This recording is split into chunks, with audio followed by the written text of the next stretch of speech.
بسم الله الرحمن الرحیم. السلام علیکم و رحمت الله و برکاته. به مجموعه خبری ساعت 7 از تلویزیون جهانی بریا خوش آمدید. امروز شنبه 8 ماه عقرب سال 1400 هجری شمسی است که برابر می شود با 30 اکتبر 2021 میلادی. نخست سرخط چند خبر. سفر یک هیئت بلندپایه ترکمنستان به افغانستان. وزیر خارجه ترکمنستان به هدف گفتگو در مورد پروژه تاپی و برخی مسائل دیگر به کابل آمده است. نن سهار د ترکمنستان هیواد د بهرنیو چارو وزیر د یو رتبه هیئت په مشري کابل ته راورسید. دیدار سراج الدین حقانی با هیئت معاونت ملل متحد در افغانستان. سراج الدین حقانی وزیر امور داخله در دیدارش با دیبورا لاینز هشدار داده است که جامعه جهانی نباید کمک‌های بشری را سیاسی سازد. چې هر ګاونډی هیواد کې د افغانستان د اسلامي امارت له اوسني نظام څخه کوم تشویش لري، نو په ځای د دې چې نور خلک راټول کړي او د تبلیغاتو له لارې یا د اعلامیو له لارې په اسلامي امارت باندې فشار راوړي، ښه دا ده چې هر هیواد خپل تشویش مستقیما د اسلامي امارت سره شریک کړي. معرفی رئیس محافظت عامه وزارت داخله مولوی سیدالله حماس به حیث رئیس محافظت عامه وزارت امور داخله گماشته شد. خپل مشر په تمام معنا وپیژني، یوازې په دې نه په صورت بلکې په سیرت باندې هم وپیژني. اشک ریزی یک خانم یهودی افغان. یک خانم یهودی افغان با چشمان پر از اشک افغانستان را ترک کرده است. افغانستان رو ترک کردم. بسیار افغانستان بسیار وطن خود دوست دارم، بسیار زیاد. و ادامه حملات گروهی حوثی بر غیر نظامیان در یمن.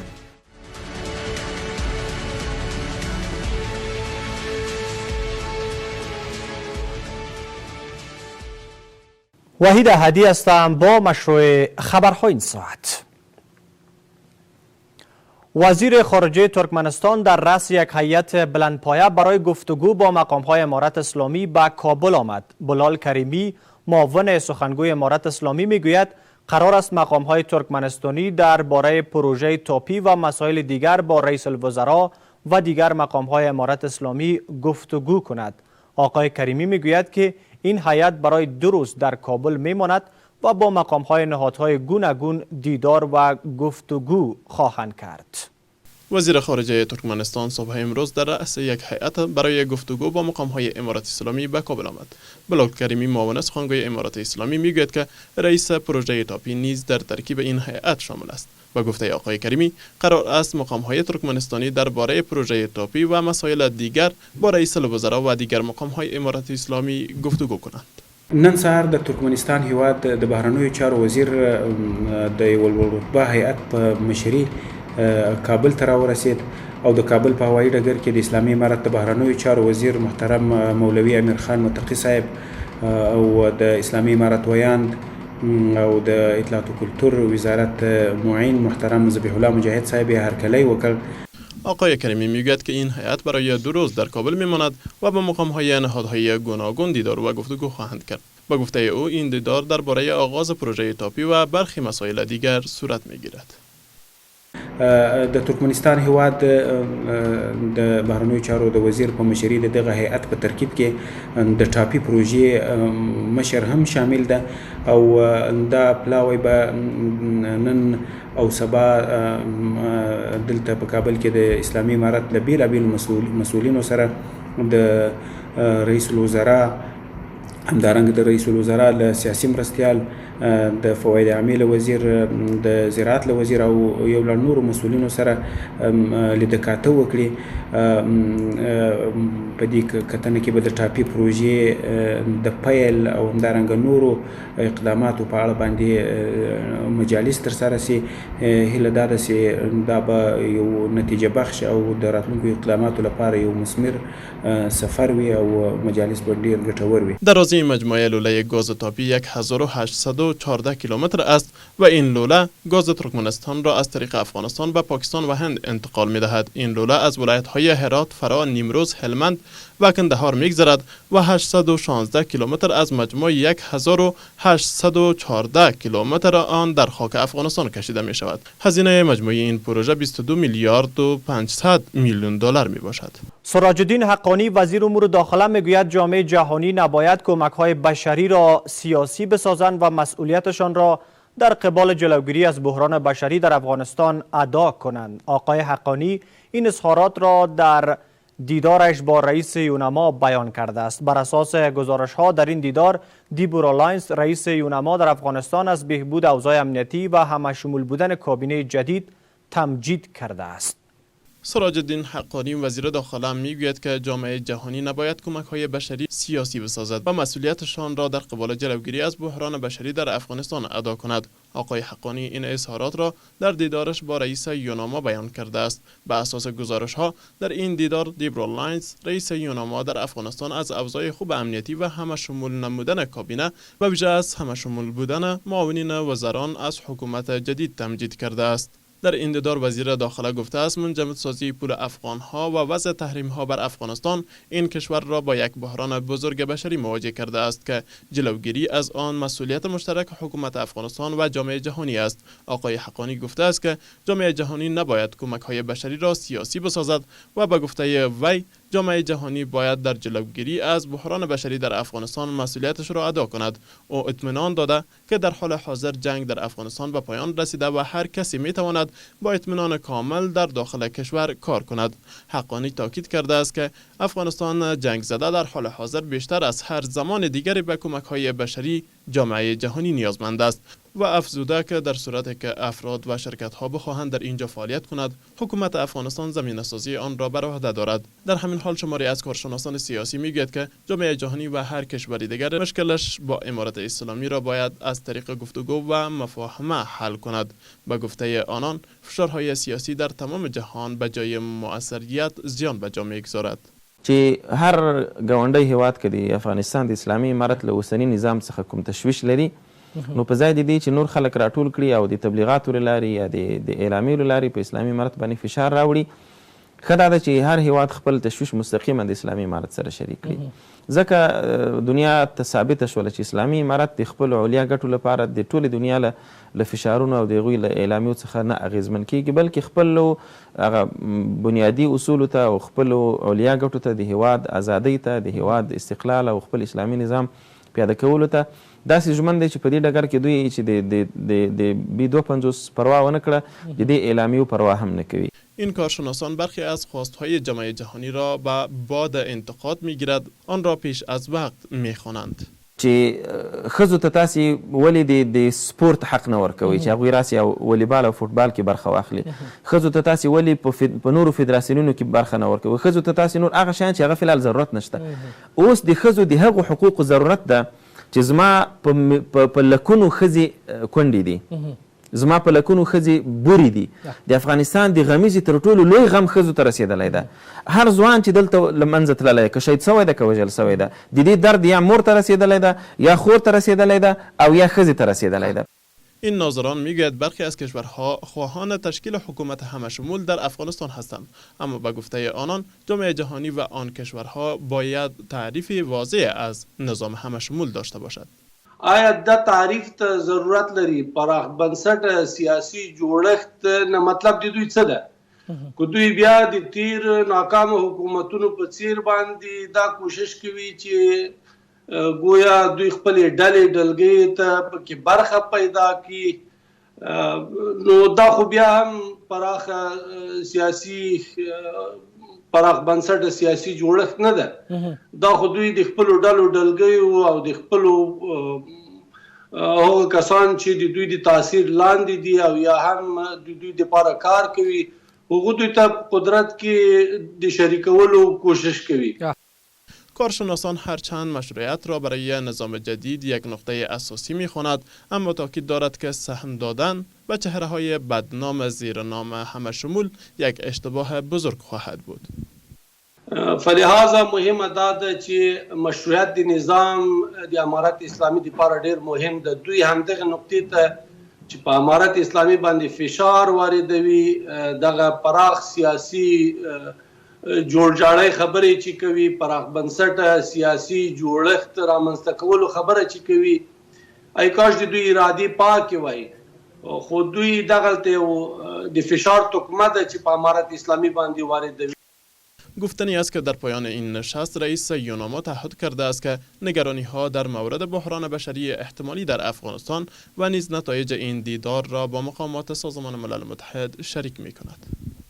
مولوی سعیدالله حماس به حیث رئیس محافظت عامه وزارت داخله گماشته شد. در مراسم معرفی وی شماری از مقامات بلندپایه شرکت داشتند. مولوی عبدالحکیم حمیدی رئیس روابط استراتژیک وزارت داخله از مسئولان امارت اسلامی خواسته که با رئیس تازه محافظت عامه این وزارت در پیشبرد امور کاری همکاری همه‌جانبه کنند.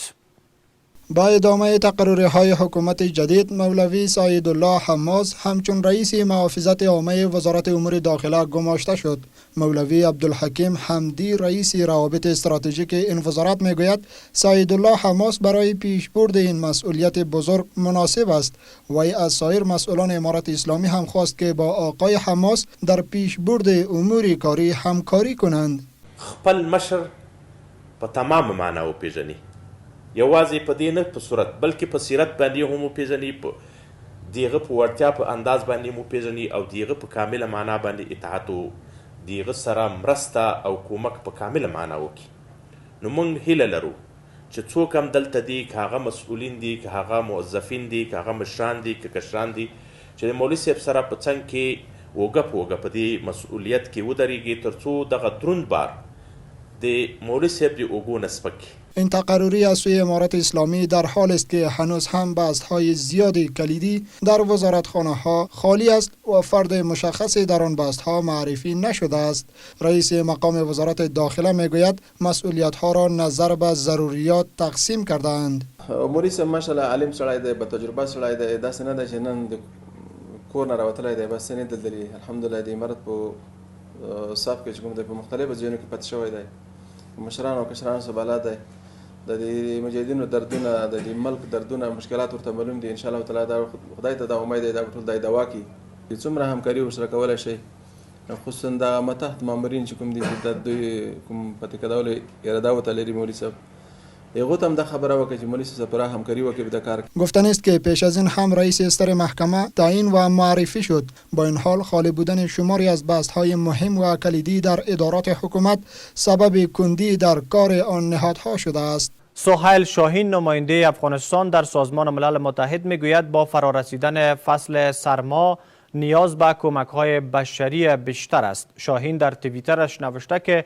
جامعه جهانی باید به هدف عملی کردن تعهدش برای کمک 1 میلیارد یورویی به افغانستان به زودترین فرصت وارد اقدام شود. با گفته او این کمک که در اجلاس گروه 20 برای افغانستان تعهد شده بود باید در اختیار نیازمندان و خانواده‌های بیجا شده قرار گیرد. سهیل شاهین که از سوی حکومت به عنوان نماینده افغانستان در سازمان ملل متحد نامزد شده میگوید که با فرارسیدن زمستان نیاز به کمک‌های بشری بیشتر شده است. این مقام امارت اسلامی همچنان گفته که حکومت برای کمک رسانی از سوی نهادهای کمک رسان با نیازمندان در افغانستان آماده هر گونه همکاری است. سهیل شاهین افزوده که این کمک‌ها به مسئولیت‌ها برای جلوگیری از بحران قحطی و بشری پایان نمی‌دهد. او از جامعه جهانی خواسته تا به تطبیق پروژه‌های توسعه‌ای در افغانستان که پارسال در نشست ژنو تعهد سپرده شده بود اقدامی عملی کنند. در همین حال شماری از تاجران از بانک جهانی خواهان آزادی پولهای افغانها شدند و میگویند که 3 میلیارد دلار از سرمایه تاجران افغان که از سوی امریکا منجمد شده است سبب مشکلات زیادی در روند فعالیت‌های آنان شده است. شخصیت‌های خوبی هستند، صدای ما شما را می‌دونم با بالا برسانند که تقاضای مردم امروز این همین چیز است. این تاجران از بانک جهانی می‌خواهند که در آزادسازی پل‌های منجمد شده افغان‌ها اقدام جدی کنند. ولی متاسفانه یو شی چې هغه ډېر ستر بندیز ده د تجارانو لپاره د هغه تجارانو شتمنۍ دي چې په بانکونو کې بلاک شوي دي او تجاران نشي کولی چې خپل تجارت ته دوام مقام های امارت اسلامی در حال درخواست برای کمک رسانی را افزایش دادند که اداره هماهنگی کمک های بشری سازمان ملل متحد گفته است که افغانستان در حال مبدل شدن به بحرانی ترین کشور در جهان قرار دارد. امارت اسلامی برای بیرون رفت از وضعیت بد اقتصادی برنامه‌های را روی دست دارند. بلال کریمی معاون سخنگوی امارت اسلامی میگوید تطبیق شماری از پروژه ها، جلب کمک های خارجی، جمع‌آوری منظم عواید و مساعدسازی زمینه کاری در این برنامه ها شامل است. از سوی هم خواستها بر این است که تاجران باید وضعیت کنونی را درک و از احتکار دست بردارند. مسئولان امارت اسلامی میگویند آنان برای بیرون کشیدن مردم از وضعیت بد اقتصادی برنامه‌های را روی دست دارند. آقای کریمی در حال از این موضوع خبر می‌دهد که باشندگان کشور از وضعیت بد اقتصادی، بیکاری و بهای بلند مواد خوراکی شکایت دارند. خواست مسئولان امارت اسلامی این است که تاجران ملی از احتکار دست بردارند. والی ولایت هرات میگوید تاجرانی که دست به احتکار میزنند خائنین ملی هستند. در تصاویری که از سوی مقام ولایت هرات منتشر شده دیده می شود که والی این ولایت بر درک وضعیت کنونی از سوی تاجران ملی تاکید می کند. خیلی ها ذخیره های روغن، خیلی ها ذخیره های روب حمال وجود داره که به قیمت های ارزان خریده شده و فروخته نمیشه. این شخص اگر این کار به همراه ملت خود میکنه در همین زمانه که اوایل انقلاب است، این دیگه تاجر ملی نیست، خائن ملی است. این خیر نیست که آدم احتکار کنه بعداً باز از پول احتکار و خیرات کنه. این در حالی است که شماری از سازمان‌های بین المللی هم در این مورد نگرانی عمیقش را ابراز کرده است. با تازگی اوچا یا اداره هماهنگ کننده کمک‌های بشری در افغانستان گفته که این کشور به سرعت در حال مبدل شدن به یک کشور بحران زده بزرگ در سطح جهان است. افزون بر این سازمان غذایی جهان هم پیش بینی کرده که در زمستان پیشرو میلیون ها افغان با گرسنگی شدید مواجه هستند. تصویربردار خبرگزاری صدا و سیما در کابل هدف حمله مسلحانه قرار گرفته است، اما از این حمله جان سالم به در برد. در جریان تیراندازی یک مرمی به سمت وی که در حال رانندگی بود اصابت کرده و او را از ناحیه صورت مجروح کرده است. موارد خشونت علیه خبرنگاران در کشور در حال صورت می‌گیرد که برخی از رسانه‌ها متهم به زیر پا گذاشتن اصول روزنامه‌نگاری در کار خود هستند. مقامات امارت اسلامی هنوز در مورد این حادثه اظهار نظر نکردند. با گزارش از سرویس بین المللی خبرگزاری صدا و سیما از کابل، تصویربردار خبرگزاری صدا و سیما در کابل هدف تیراندازی قرار گرفته، اما از این ترور جان به سالم برده. در جریان این تیراندازی یکی از مرمی به سمت وی که در حال رانندگی بوده اصابت کرده و او را از ناحیه صورت مجروح کرده است. دو نفر که سوار بر موتورسیکلت بودند وی را هدف قرار داده و از محل متواری شده است. در همین حال انتونی گوتریش سرمنشی عمومی سازمان ملل متحد از افزایش خشونت علیه خبرنگاران در سطح جهان نگرانی کرده است. گوتریش میگوید که خشونت ها علیه خبرنگاران با گذشت هر روز در حال افزایش است. بر اساس معلومات یونسکو سال گذشته 62 خبرنگار به خاطر شغلشان کشته شدند. بسیاریشان در جنگ جان باختند. در سالهای پسین شمار کشتار خبرنگاران به دلیل نشر گزارش‌ها در مورد فساد، قاچاق و خشونت‌های ضد بشری بیشتر می شود. از 10 تن 9 نفر در این کشتارها با ضرب و شتم کشته شدند. موارد خشونت علیه خبرنگاران در کشور در حالی صورت می‌گیرد که برخی از رسانه‌ها متهم به زیر پا گذاشتن اصول روزنامه‌نگاری در کار خود هستند. مقامات امارت اسلامی هنوز هم در مورد این حادثه اظهارات نظری نکرده است. یک خانم یهودی افغان با چشمان پر از اشک وطن را ترک کرد. پیش از این تصور می شد که زبولان سمنتوف آخرین بازمانده یهودی در افغانستان بود که در ماه میزان این کشور را ترک کرد، اما اکنون تووا مرادی یکی دیگر از یهودیان افغانستان است که هفته گذشته به آلبانیا رسیده است. این خانم 83 ساله گفته افغانستان برایش خیلی عزیز است. یک خانم یهودی افغان با چشمان پر از اشک وطن را ترک کرد. خانم مرادی 83 ساله به خبرگزاری اسوسییتد پرس گفته که افغانستان برایش خیلی عزیز است. افغانستان را ترک کردم. بسیار افغانستان بسیار وطن خود دوست داشتم، بسیار زیاد دوست داشتم. از مجبوری اولادایم به خطر بود. تووا مرادی با 6 تن از اقاربش وارد شهر گلم آلبانیا شده، اما در مورد اقاربش جزئیات در دست نیست که آنها مسلمان هستند یا یهودی. مرادی در کابل در یک خانواده یهودی زاده شده است و یکی از 10 فرزند والدینش بود. او در 16 سالگی از خانه‌اش فرار کرده و با یک مرد مسلمان ازدواج کرد. تووا مرادی هیچگاه تغییر مذهب نداد و حتی همسایه‌هایش در کابل می‌دانستند که یهودی است. اکنون او انتظار دارد به گونه مسئول به کانادا منتقل شود، جایی که 4 فرزندش به سر میبرند. علمای دین در ولایت سرپل میگویند 1 میلیون مهریه عروسی در این ولایت را به 400,000 افغانی کاهش دادند. آنان میگویند این تصمیم را به خاطر جلوگیری از مهاجرت افغانها به منظور برآورده شدن مهریه عروسی کاهش دادند. به گفته آنان با این کار زمینه عروسی برای جوانان فراهم خواهد شد.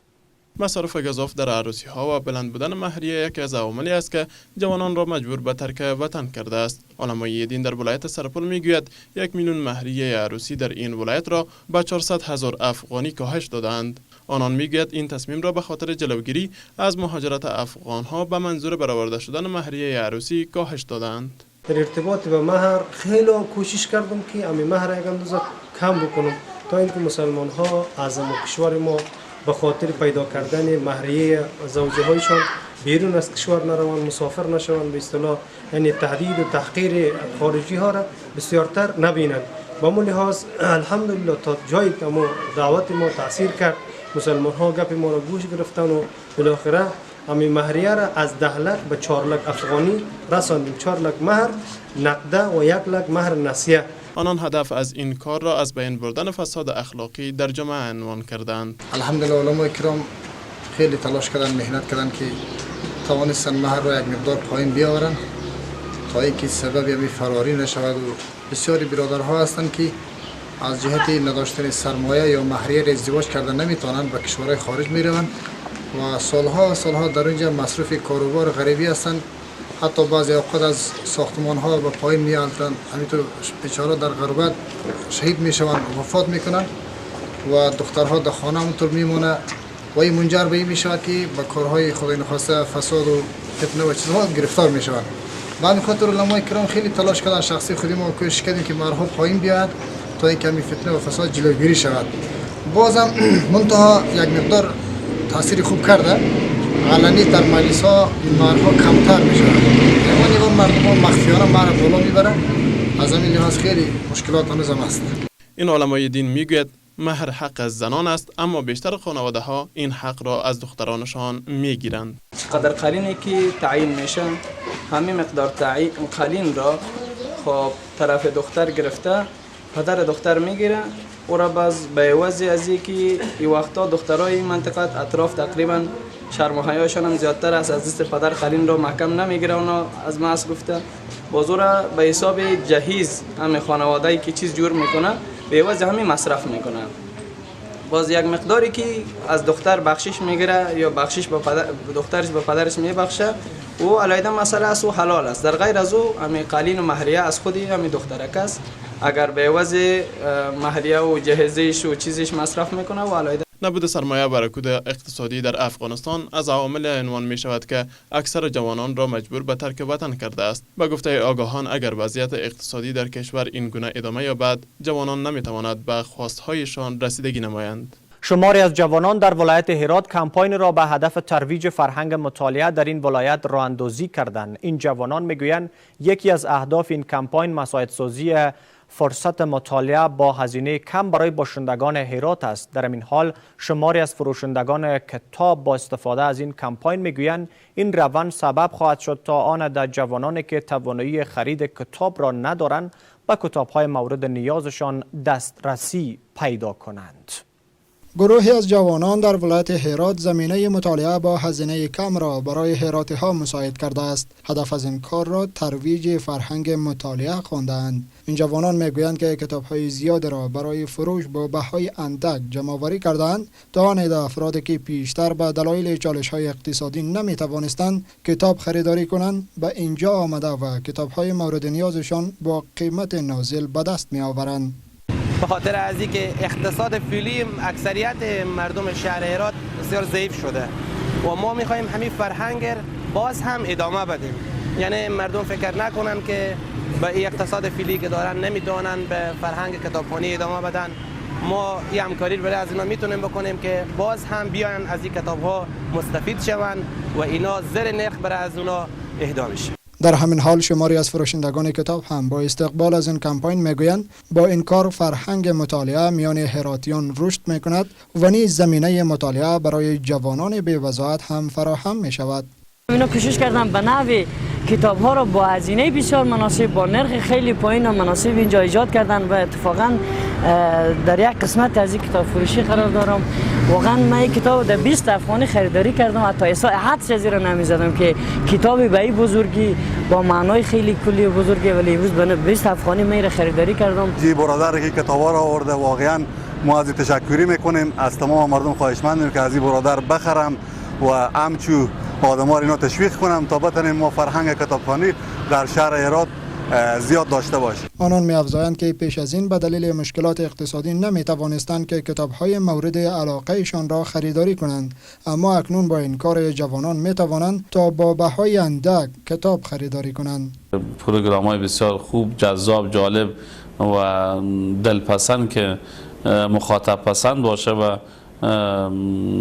بازاریابی برای کتاب شود و کتاب برای مردم عزیز ما بشناسانه و قدر کتابخوانی را برسانه. انشالله طرح و پلان‌های خوبی را روی دست. این در حال است که شماری از فروشندگان کتاب میگویند به دنبال تحولات اخیر سیاسی و افزایش بی‌پیشینه چالش‌های اقتصادی در کشور، کاروبار آنان نیز متاثر شده است. خبرهای خارجی هم تا لحظات دیگر.